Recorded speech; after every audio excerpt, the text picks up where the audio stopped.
How to download Zoho Sheet. In this video, I'll show you how to download Zoho Sheet for your desktop. So to get started, go ahead and open zoho.com/desktopapps.html.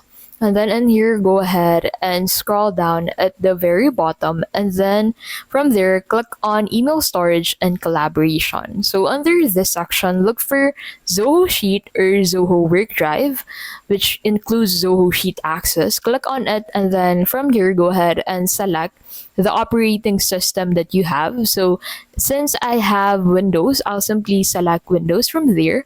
But you can also download this to your Mac device.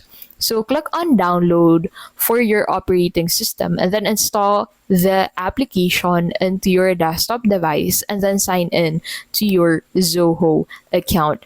And that is how you can basically download Zoho Sheet. So you need to download Zoho Work Drive if you have that on your region to be able to download Zoho Sheet included there. And if this video was helpful, please don't forget to give this video a like and subscribe for more videos like this.